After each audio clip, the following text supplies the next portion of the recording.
પૂછી લો એકબીજાને જે પૂછવું હોય, પછી જ પેપર આપો.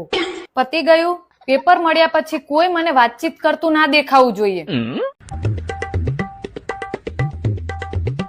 આગળ પાછળ વાળામાંથી જોઈને લખવાની ભૂલ કોઈ નહીં કરે.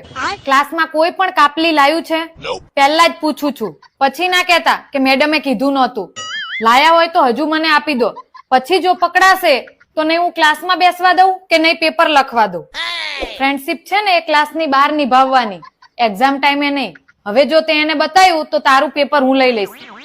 એટલે હવે એને બતાવવાની કોશિશ ના કરતો. કેમ ગોગી ડાફોરિયા મારે છે? થોડું વાંચીને આવ્યો હોત ને તો અત્યારે આજુબાજુમાં નજર ના કરવી પડત. આ લાસ્ટ વોર્નિંગ છે, હવે પેપર લઈ લઈશ. તારો હાથ બતાય તો. હાથ બતાય. શું લખ્યું છે? મેં વોર્નિંગ આપી હતી ને. આઉટ. કોણ છે હજુ આવા ક્લાસમાં?